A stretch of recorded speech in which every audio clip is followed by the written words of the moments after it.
بسم الله الرحمن الرحيم. يا أيها الذين آمنوا لا تكونوا كالذين آذوا موسى فبرأه الله بما قالوا وكان عند الله وجيها.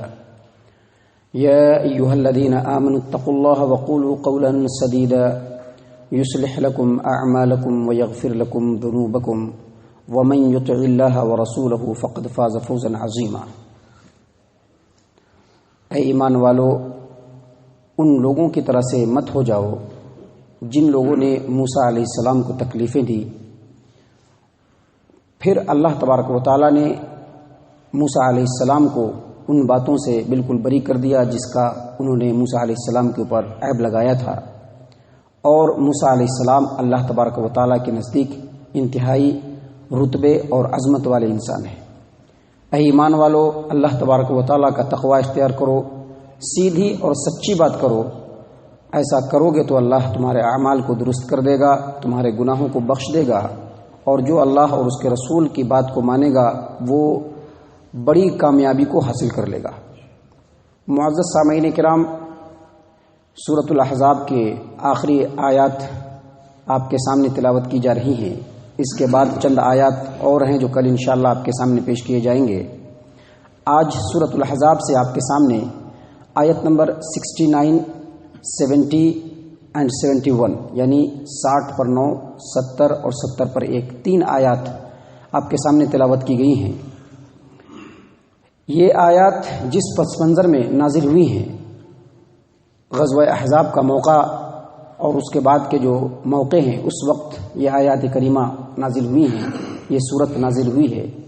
اور یہ وہ موقع ہے جب محمد صلی اللہ علیہ وسلم پر منافقوں، یہودیوں اور مشرکوں نے الزام اور عیب گیری کا طوفان کھڑا کیا تھا، جس سے اللہ تبارک و تعالیٰ نے اللہ کے رسول صلی اللہ علیہ وسلم کو بچایا. اللہ تبارک و تعالیٰ نے اس آیت کریمہ میں مومنوں کو نصیحت فرمائی ہے اور بتایا ہے کہ اللہ کے رسول صلی اللہ علیہ وسلم کو تکلیف دینے سے بچو. اللہ تبارک و تعالیٰ نے فرمایا، یا ایھا الذین آمنوا، اے ایمان والو، لا تکونوا کالذین آذوا موسیٰ، ان لوگوں کی طرح سے مت ہو جاؤ جنہوں نے موسیٰ علیہ السلام کو تکلیف دی. موسیٰ علیہ السلام بڑے ہی باعظمت پیغمبر تھے. اللہ تبارک و تعالیٰ نے ان کو بہت ہی بہترین انداز میں پیدا بھی کیا تھا اور دنیا میں بھی بڑا مقام دیا. نبیوں میں سے اکیلے نبی ہیں جن سے اللہ تبارک و تعالیٰ نے ڈائریکٹ بات کیا ہے. موسیٰ کلیم اللہ کے نام سے جانے جاتے ہیں، بڑے ہی جلالی پیغمبر ہیں. اللہ تبارک و تعالیٰ نے ان کی دعاؤں کو قبولیت کا درجہ دے دیا تھا. انہوں نے ایک مرتبہ کہا کہ اللہ، ہمارے بھائی ہارون کو تو میرا نبی بنا دے اور میرے ساتھ کر دے. اللہ تبارک و تعالیٰ نے فوراً ان کی دعا سے ہارون کو نبی بنایا. وَوَهَبْنَا لَهُ مِن رَحْمَتِنَا أَخَاهُ هَارُونَ نَبِيًّا، ہم نے موسیٰ علیہ السلام کے اوپر اپنی رحمتوں کے دروازے کو کھول دیا اور ان کے بھائی ہارون کو ہم نے ان کا نبی بنا دیا، ان کا وزیر بنا دیا.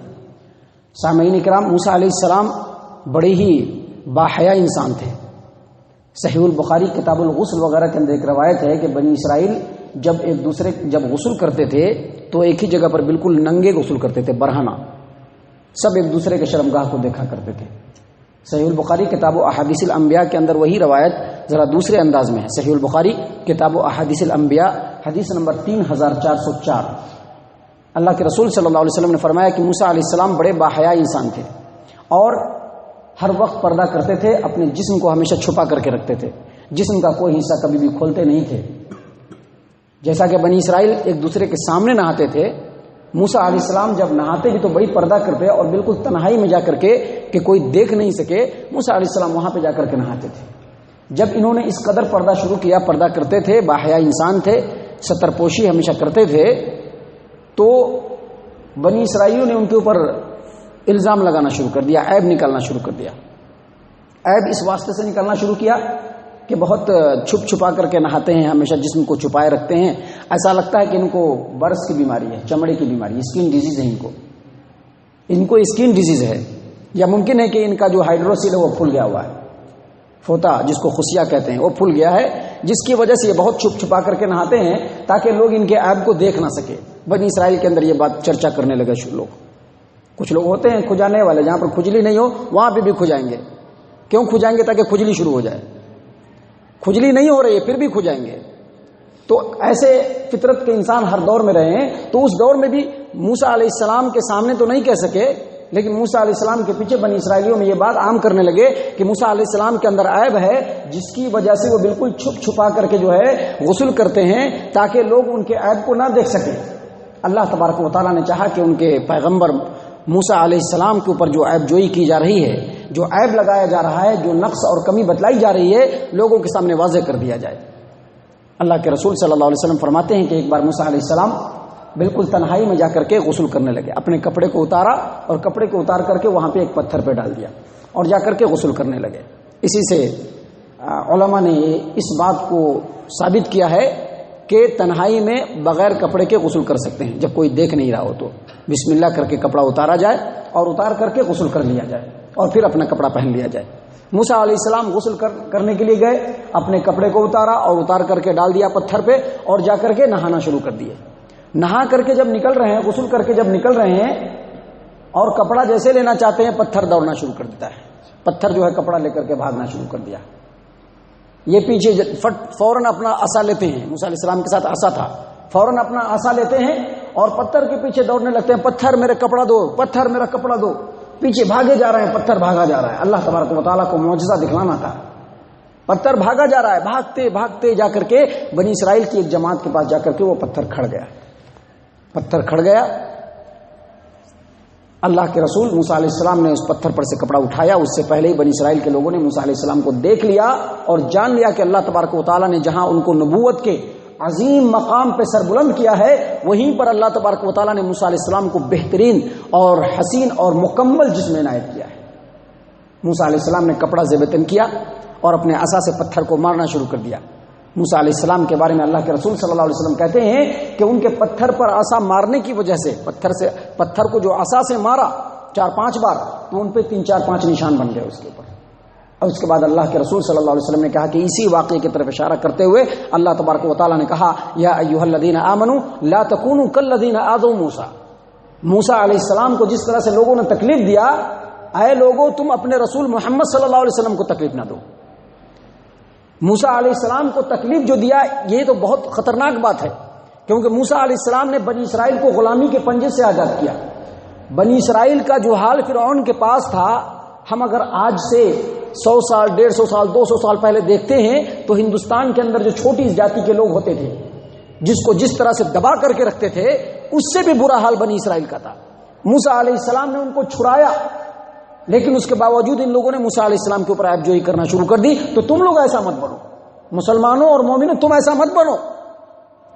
اللہ تبارک و تعالیٰ آگے فرما رہے ہیں کہ جب انہوں نے الزام لگایا، تکلیف دی موسیٰ علیہ السلام کو، فبرأہ اللہ مما قالوا، تو انہوں نے صبر کیا تو اللہ تبارک و تعالیٰ نے ان کے الزام سے موسیٰ علیہ السلام کو بری کر دیا۔ صحیح البخاری کتاب و احادیث الانبیاء کے اندر ہی ایک اور روایت ہے، حدیث نمبر 3405 کے اندر عبداللہ بن مسعود رضی اللہ عنہ کہتے ہیں کہ ایک بار نبی صلی اللہ علیہ وسلم غزوہ حنین سے لوٹنے کے بعد جو اس کا مال تھا، وہ مال غنیمت لوگوں میں تقسیم کر رہے تھے۔ ایک انصاری کھڑا ہوا اور اس نے کہا کہ آج جو محمد صلی اللہ علیہ وسلم تقسیم کر رہے ہیں، اس تقسیم میں اللہ کی رضامندی نہیں لگ رہی ہے۔ عبداللہ بن مسعود رضی اللہ عنہ نے اس بات کو سنا اور سننے کے بعد کہا کہ اے اللہ کے دشمن، میں تیری یہ بات محمد صلی اللہ علیہ وسلم تک پہنچاؤں گا۔ اور جب محمد صلی اللہ علیہ وسلم کے پاس گئے اور انہوں نے کہا کہ ایک انصاری ایسا ایسا کہہ رہا ہے، اللہ کے رسول صلی اللہ علیہ وسلم کا چہرے کا رنگ بدل گیا اور اس کے بعد نبی صلی اللہ علیہ وسلم نے کہا رحمت اللہ علی موسیٰ، اللہ تبارک و تعالیٰ موسیٰ پر رحمت کرے۔ لقد اوذی باکثر من ھذا فصبر، جتنی تکلیف مجھ کو دی جا رہی اس سے زیادہ تکلیف موسیٰ کو دی گئی، لیکن انہوں نے صبر کیا۔ وہ اللہ کے رسول صلی اللہ علیہ وسلم یہ بتلانا چاہ رہے ہیں کہ موسیٰ علیہ السلام کو بہت تکلیف دی گئی، اور یہ بھی بتلانا چاہ رہے ہیں کہ جب تکلیف پہنچے تو ایک مومن بندہ صبر کرے، کیونکہ مومن کی شان ہی ہوتی ہے صبر کرنا۔ انہوں نے صبر کیا، اللہ کے رسول صلی اللہ علیہ وسلم نے بتلا دیا۔ اللہ تبارک و تعالیٰ نے کہا کہ موسیٰ علیہ السلام کے اوپر جو الزامات لگائے گئے، جب انہوں نے صبر کیا فبرأہ اللہ مما قالوا، تو اللہ تبارک و تعالیٰ نے لوگوں کے عیب سے ان کو بالکل پاک صاف کر دیا، لوگوں کے سامنے دودھ کا دودھ اور پانی کا پانی کر کے دکھلا دیا۔ اور اس کے بعد اللہ نے فرمایا وَكَانَ عِندَ اللَّهِ وَجِيهًا، اور موسیٰ علیہ السلام اللہ تبارک و تعالیٰ کے نزدیک بڑے عزت اور رتبے والے۔ وجیح کہتے ہیں عزت اور رتبہ والا، اور وجیح کا دوسرا معنی یہ ہوتا ہے کہ ایسا عزت اور روب والا آدمی۔ وجیح کا جو دوسرا معنی ہوتا ہے وہ یہ ہوتا ہے کہ ایسا عزت اور روب والا آدمی۔ کہ پیٹھ پیچھے تو لوگ اس کی برائی کریں لیکن منہ پر بولنے کی طاقت نہ ہو. موسیٰ علیہ السلام کی پیٹھ پیچھے برائی کرتے تھے لیکن منہ پر بولنے کی طاقت نہیں ہوتی تھی، بس ادھر ادھر بولتے پھرتے تھے. اللہ تبارک و تعالیٰ نے عیسیٰ علیہ السلام کے بارے میں کہا ہے وجیہن فی الدنیا والآخرہ، دنیا میں بھی وہ وجیح تھے، باروب تھے، اور آخرت میں بھی باروب رہیں گے. کس طرح سے کہ جب عیسیٰ علیہ السلام کی پیدائش ہوئی تو پیدائش کے وقت، ان کی جو پیدائش ہوئی اس کے وقت یہودیوں کو بہت برا لگا، اور جب عیسیٰ علیہ السلام بڑے ہوئے، نبوت کے مقام پہ جب فائز ہوئے تو یہودیوں کو بڑی جلن ہوئی اور ان کے پیدائش کے متعلق طرح طرح کی باتیں بنانے لگے. لیکن جب عیسیٰ علیہ السلام سامنے آتے تھے منہ پر تالے لگ جاتے تھے. اسی کو کہتے ہیں وجیح اور باروب، کہ جس کے پیٹھ کے پیچھے تو لوگ اعتراض کریں لیکن منہ پر بولنے کی طاقت نہیں اس کی. اللہ تبارک و تعالیٰ نے کہ موسیٰ علیہ السلام اتنے باروب پیغمبر تھے کہ ان کے منہ پر کسی کو بولنے کی طاقت نہیں تھی. ان کو اللہ نے دنیا میں بھی رتبہ دیا اور آخرت میں بھی رتبہ دے گا اللہ تبارک و تعالیٰ انشاءاللہ. اس کے بعد اللہ تبارک و تعالیٰ نے مومنوں کو ایک اور نصیحت فرمائی. اللہ تبارک و تعالیٰ مومنوں کو وصیت فرما رہا ہے، نصیحت فرما رہا ہے. یا ایھا الذین آمنوا اتقوا اللہ، اے ایمان والو اللہ کا تقوی اختیار کرو. یاد رکھو تمہارے ظاہر اور باطن سب کو اللہ تبارک و تعالیٰ دیکھ رہا ہے. تم جو عمل کرتے ہو اللہ اس کو بھی دیکھ رہا ہے، اور تمہارے عمل کے ساتھ ساتھ اللہ تمہاری نیتوں کو بھی دیکھ رہا ہے.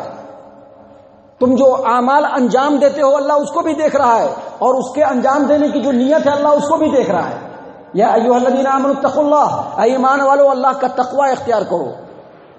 وقولوا قولا سدیدا، اور ہمیشہ سیدھی اور سچی بات کرو. سیدھی اور سچی بات ایسی ہو بالکل سیدھی ہو، بات ایسی ہو بالکل سچی ہو جس میں کسی طرح کی کوئی ملاوٹ نہیں ہو، کوئی لاگ لپیٹا نہیں ہو، کسی طرح کی چاپلوسی نہیں ہو، کسی طرح کی کوئی بات نہیں ہو، کوئی حاشیہ نہیں ہو.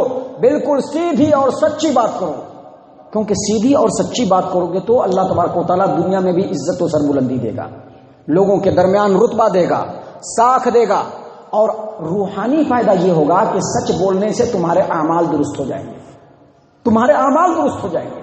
مشہور معروف روایت لوگوں کے سامنے اکثر بیان کیا جاتا ہے، اور تفسیری روایتوں کے اندر بھی میں نے دیکھا ہے کہ ایک شخص محمد صلی اللہ علیہ وسلم کے پاس آیا اور کہا کہ اے محمد صلی اللہ علیہ وسلم، اسلام کو ماننے کی تو میرے دل کے اندر بڑی خواہش ہے، میں چاہتا ہوں کہ شہادتین یعنی اشہد ان لا الہ الا اللہ و اشہد ان محمد رسول اللہ کا اقرار کر لوں، لیکن میرے اندر فلاں برائی ہے، فلاں برائی ہے، فلاں برائی ہے، اور جھوٹ بھی بولتا ہوں.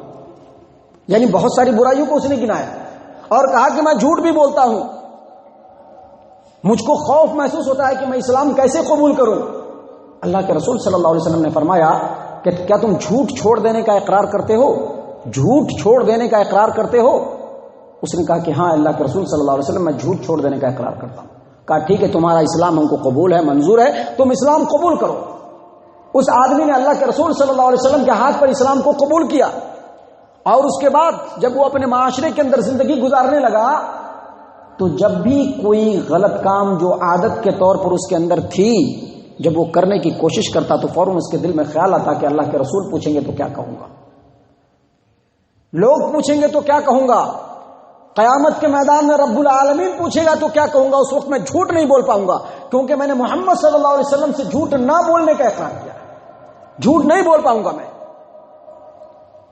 راوی حدیث کہتے ہیں کہ یہ جھوٹ نہ بولنے کی وجہ سے اللہ تبارک و تعالیٰ نے اس کے تمام برائیوں کو نیکیوں سے بدل دیا. تو جھوٹ چھوڑ دینے سے جب اعمال درست ہو سکتا ہے تو سیدھی اور سچی بات کہنے سے کیوں نہیں عمل درست ہو سکتا ہے. یہ جو سیدھی اور سچی بات ہے نا، یہ بہت مشکل ہے.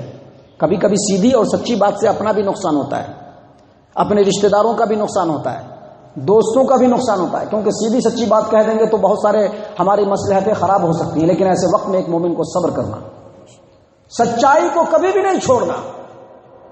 اگر ایسا کر دیے تو یقینی طور پر مومن ہے، کیونکہ اللہ کے رسول صلی اللہ علیہ وسلم نے جھوٹ کے بارے میں بڑی وضاحت سے کہا ہے ایاکم والکذب، جھوٹ سے بچو، فإن الکذب یہدی الی الفجور، کیونکہ جھوٹ جو ہوتا ہے وہ انسان کو نافرمانی کی طرف لے جاتا ہے، اور نافرمانی انسان کو جہنم کی طرف لے جاتا ہے. اور انسان اگر جھوٹ ہی کے چکر میں پڑ جائے تو اللہ تبارک و تعالیٰ کے ہاں وہ جھوٹا بھی لکھ دیا جاتا ہے. لہذا اللہ نے اپنے مومن بندوں کو وضاحت کرتے ہوئے کہا یا ایھا الذین آمنوا اتقوا اللہ، اے ایمان والو اللہ تبارک و تعالیٰ کا تقوی اختیار کرو. وقولوا قولا سدیدا، اور سیدھی اور سچی بات کرو. ایسا کرو گے یصلح لکم اعمالکم، اللہ تمہارے اعمال کو درست کر دے گا، ویغفر لکم ذنوبکم، تمہارے گناہوں کو معاف کر دے گا، ومن یطع اللہ ورسولہ فقد فاز فوزا عظیما، اور جو اللہ اور اس کے رسول صلی اللہ علیہ وسلم کی بات کو مانے گا وہ بہت بڑی کامیابی کو حاصل کر لے گا۔ اللہ تبارک و تعالیٰ سے ہم دعا کرتے ہیں کہ اللہ تبارک و تعالیٰ ہم تمام کو ان آیات کے اوپر غور فکر اور تدبر کرنے کی توفیق عنایت فرمائے۔ اللہ تبارک و تعالیٰ ہم تمام کو اس دنیا کے اندر سیدھا اور سچا بنائے، سیدھی بات کرنے والا اور سچی بات کرنے والا بنائے، حق و انصاف کی حمایت کرنے والا بنائے۔ اللہ تبارک و تعالیٰ ہم تمام کو قرآن و سنت کے اوپر پورے طور پر چلنے والا بنائے۔ آمین یا رب العالمین۔ وما علینا الا البلاغ المبین۔